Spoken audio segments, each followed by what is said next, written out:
Everybody thought Warzone Mobile was supposed to be the future of mobile FPS gaming. Console-level atmosphere, Verdansk, and Rebirth Island, with cross shared to PC Warzone. It successfully gave the feeling that mobile gaming finally evolving into something next level. But instead of becoming next level, it slowly became one of Activision's biggest mobile disappointments. And I guess we all know what happened to that game. I don't need to recall it, right? But in my perspective, that failure changed everything. Because suddenly Activision realized something important. Players did not hate the Warzone-style concept. They hated how badly Warzone Mobile was managed and taken care of. And now it genuinely feels like Activision is trying to force Call of Duty Mobile into becoming a safer version of Warzone Mobile itself. But here's the biggest question. If Call of Duty was already successful for years, then why suddenly change everything now? Why is Activision trying so hard to transform CODM into something closer to Warzone Mobile after spending years treating them like two completely different games? And lastly, how this disastrous management leading the community to be separated. Because the more you look at it, the more this situation starts feeling less like an upgrade and more like damage control.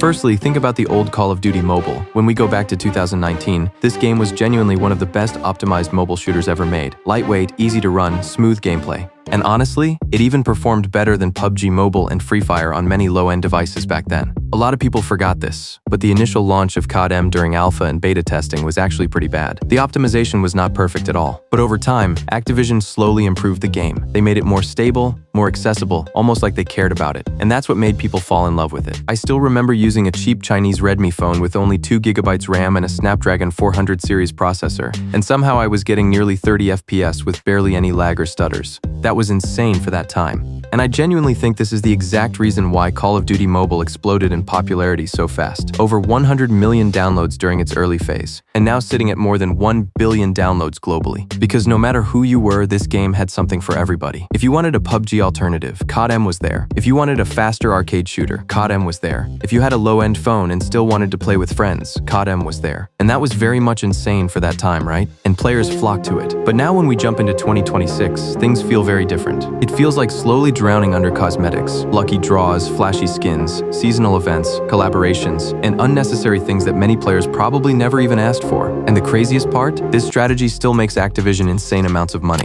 CODM reportedly generates hundreds of millions of dollars every single year, even outperforming major PC and console. Think about that for a second. A mobile game is carrying one of the biggest gaming franchises in the world financially, yet mobile players still feel ignored most of the time. Activision keeps bringing brand new games every year for PC and console players, but for mobile players, most of the time, they're expected to stay inside the same aging ecosystem for years, while the company keeps stacking more monetization on top of it. And honestly, recent updates made this even more obvious. DMZ Extraction Mode and Rebirth Island both launched with heavy optimization issues, bugs, glitches, performance drops, and unstable gameplay for many players. And even the Extraction Mode itself didn't really feel unique, because games like Arena Breakout and Delta Force Mobile were already doing similar things with more depth and identity. CODM's version mostly felt like a safer alternative, instead of something truly innovative. And at this point, I think it's safe to say that Call of Duty Mobile might not be forever that safe haven game for low to mid-end players, like it was in 2019.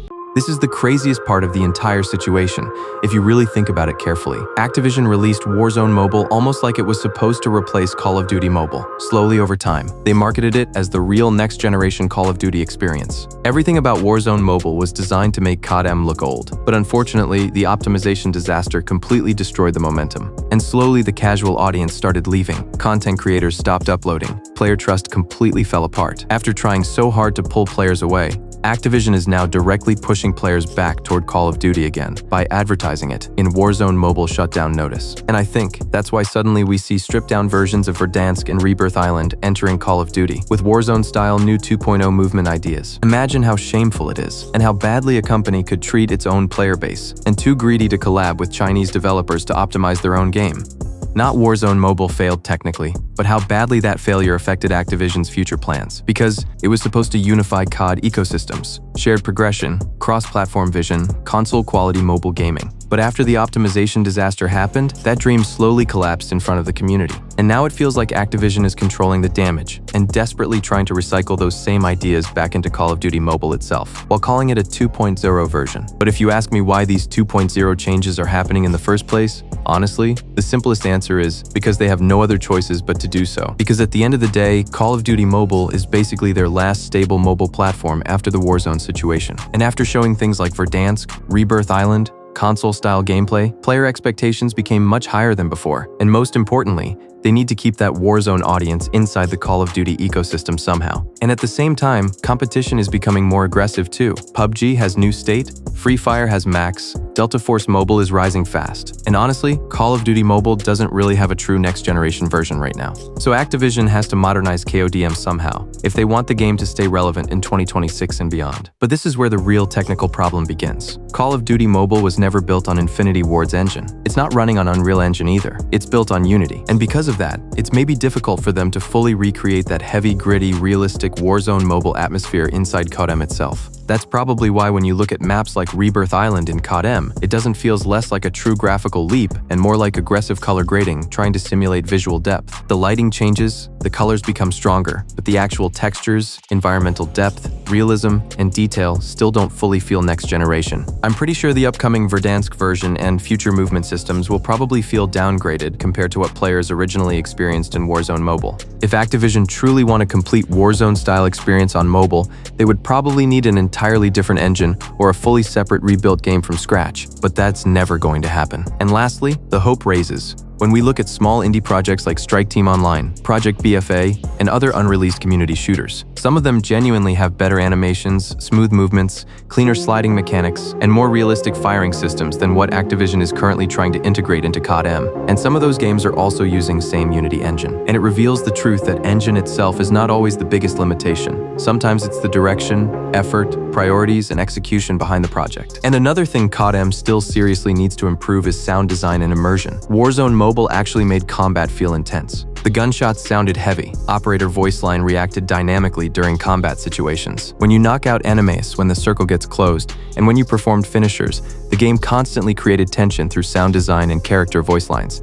Another major thing that almost nobody is talking about right now is complete situation with game loop players. Right now, classic game loop is still stuck on Call of Duty Mobile version 1.0.53. which was last updated back in December 2025. Meanwhile, the actual mobile version of CODM already cycled through Season 2, Season 3, and now even Season 4 content, which basically means emulator players missed multiple seasons. They are literally stuck in the past while the main game keeps evolving without them. And why is this happening? From what we know, the newer CODM updates created incompatibility issues with GameLoop's smart key mapping system. GameLoop is building 10-store Android Connect system partnered with Intel. And because of that, pushing updates without fixing controls, stability, and compatibility first would create worse experience for millions of emulator players. And emulator players basically received no clear communication, no roadmap, no proper support, and complete silence from Activision's side. And if players try switching to other emulators like BlueStacks, there's a high risk of black screen issues, instability, and permanent bans. Some part of me genuinely feels this situation might also connect back to Activision's bigger strategy changes around CODM itself. Maybe Activision does not really want PC players becoming too comfortable treating CODM like a permanent PC experience through emulators. Because at the end of the day, Activision still wants players buying traditional PC and console Call of Duty titles too. It proves that Activision is very stubborn. And honestly, the worst part about this entire situation right now is how divided the community has become. Because not everybody wants the same future for Call of Duty Mobile anymore. Some players are genuinely excited for the 2.0 upgrades. But on the other side, there are also many OG CODM players who don't want their game changing too much at all. The CODM developers officially confirmed that they are actively reading community feedback, comments, social posts, and player demands regarding the 2.0 changes. Which means this is probably the most important time for the community to speak clearly and intelligently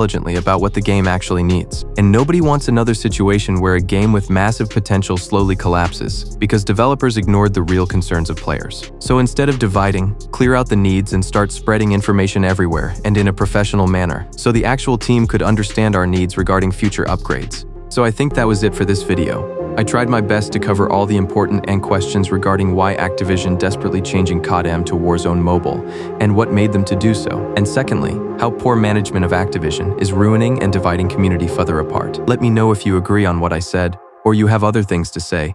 And did my words change your perspective? Let me know everything in comments. I'll be down there reading all of it. So this is Legacy. See you next time.